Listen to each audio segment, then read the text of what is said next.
Hi, this is Josh Bycer from GameWisdom.com. Hope you enjoyed this critical thought, a detailed discussion on game design, and be sure to subscribe and you can pitch future critical thought topics. For today's critical thought, we're going to be talking about negative feedback loops and how they can be a killer for progression and keeping a player interested in progressing through a title. This is going to be loosely based on the post that went up yesterday, which you'll find a link to it down below. In that post, I talked about grinding and negative feedback loops as big killers for progression models in games. And if you missed the previous critical thought, when we're referring to a progression model, we're referring to how the player effectively goes through a title. How do they get better, stronger, faster, more shinier loot, anything like that. And for today's critical thought, I want to focus specifically on negative feedback because it is very polarizing and it's something that's very easy to mess up on or go too overboard with. Now, when we talk about negative feedback loop, this is obviously the opposite of positive feedback loop.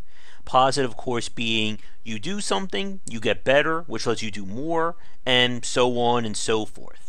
The example we used last time is the classic circle of ARPG progress. You fight monsters to get shinier loot so you can fight more monsters, and repeat until 80 to 100 hours later you may be done with the game. Negative feedback loop obviously is the opposite. Instead of you getting better, you're getting worse. And that right there is one of the hardest things to balance when it comes to negative feedback. Typically, when we play a video game, punishment will either be a slap on the wrist or send us back to zero or to the last checkpoint, but basically, you're not losing like your standard, what you were at before. Negative feedback loop will usually put you back at -5 or even less than that. I was about to say more, but then I realized how negative numbers work. And when it comes to a negative feedback loop, there are two specific categories I want to focus on for today. The first is when it comes to punishment, or games where you are supposed to replay things. And this is typically seen in roguelikes. When it comes to a negative feedback loop in this case, this is where in this game, you are required essentially to have a head start to have any sense of winning. Typically, when we talk about roguelike design, you start at 0 and you have to work your way up for a completed run. But the point is, anything and everything can happen during that run. You may get incredibly lucky and find some powerful item that pushes you through the end. You may get unlucky gear. You may even be able to turn things around or things will fall out of alignment. But the point is, every run has a baseline of 0. And you are supposed to win, lose, whatever from that point. A great example, of course, would be the Binding of Isaac, that no matter how many items that get unlocked, no matter how many bosses that appear, enemies, you name it, you always are going to start the game with the same basic conditions. More stuff gets unlocked that will change the run, but typically if you're good enough at the game, you may be able to win with a bad hand, or be able to overcome a very bad item or an unlucky floor. When negative feedback loop kicks in this case, this is where you're not supposed to win every run. Instead, you're supposed to either gather items or use persistence systems to basically get to the point where you have a solid run. And the solid run can mean anything from having enough passive upgrades unlocked to having to collect enough crafting gear or power-ups that you can then put towards a serious attempt. And there are very few examples of this, hence why it's such a polarizing discussion. The first one that I played, and I know we talked about this one before, is from Sharon the Wanderer, with the post-game or post-content Uber dungeons. In this case, you had to grind the game in order to upgrade gear and get all the best items that you could before you attempted a run. Another example of this would be the Flame in the Flood, which we looked at last year. This was a survival light roguelike, And basically, whatever you kept on your raft, or I think whatever you kept on your pet or whatever, basically persisted across plays. So the idea was you would spend runs crafting or getting high-level gear or high-level materials, put that on your character or put that on wherever to store, and then when you died, you would start out with a much better advantage, which would make the early game easier. And then, of course, there's something like the Darkest Dungeon, where in the final dungeon of the game, each time you run it, you will guarantee lose at least one character if you can't beat it.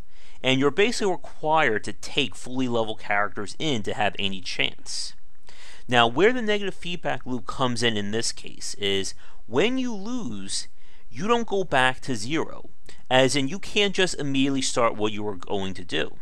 No, you lose the elements that you had or that were required to stand any chance, and therefore you have to go back and do it all again. In the Darkest Dungeon, of course, you lose high-level characters. Well, you have to level older ones back up. In the Flame of the Flood, if your solid run fails, then you have to go back and do a lot of starter runs again to hopefully get that gear. But basically, this is essentially a form of grinding. And it's one of the worst kinds of grinding because you know what you have to do. It's just that you don't have the necessary materials or gear needed to progress. And because you can't save it or start back at a previous stay in the game, you now have to repeat things again and again, and as many times as you need in order to get that winning run. When I played the Darkest Dungeon, because I got stuck at the first level of the final dungeon so many times, it just wore away my enthusiasm and my motivation to keep playing. And that's the danger of negative feedback. Because you are starting back less than where you were at before, it means you have to spend time getting back. And then if you die again, it repeats, and so on and so forth until either you essentially slam your head against the brick wall enough times until it breaks, or you knock yourself out, essentially. Now, the other side of a negative feedback loop, and what we typically see in games, especially those of the survival nature, is essentially the idea of a cascading failure. What that means is when we see in roguelikes and survival games is the age-old adage of the rich getting richer and the poor getting poorer. So if you start off really well, it will afford you more items, which will let you get more resources, which means you'll have an easier time, and you'll eventually, or ideally, you'll be able to take this all the way through to the end. But if you start losing momentum, it basically starts the time bomb or the timer to you failing. And there are some examples of this.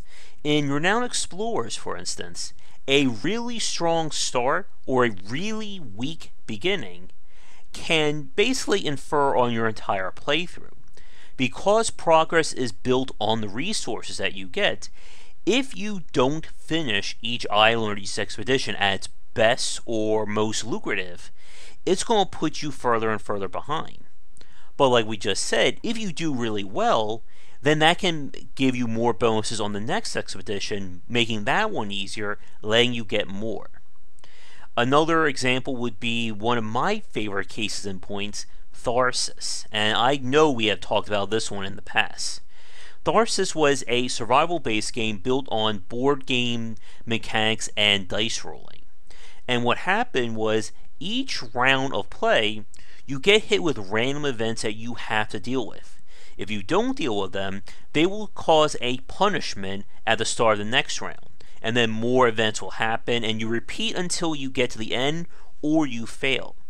So what ended up happening was, if you didn't start off well, let's say you get a bad roll, you can't solve any events, and they all happen and they affect you, well, guess what? That's going to infer on the next round, and then you'll have even more to deal with. And basically, it's an example of once you start losing, you can't do anything about it. Another example of this would be the game Dungeon of the Endless, which we did some streaming of when we first started doing some streaming over on Twitch. And that was a tower defense slash, I guess, action RPG in a sense, with how you leveled up characters.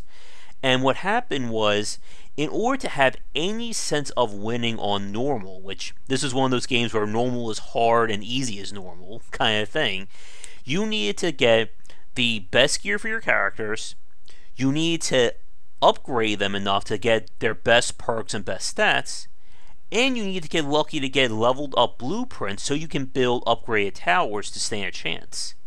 If any of those three weren't making progress or you were lagging, it would basically cause you to fail. Because if your characters weren't leveled up enough, you couldn't get access to their best skills and stats, and they were easily killed. If they didn't get the best gear, it meant that it was hard for them to fight enemies and put them at greater risk of dying, which if they died, then you're in trouble.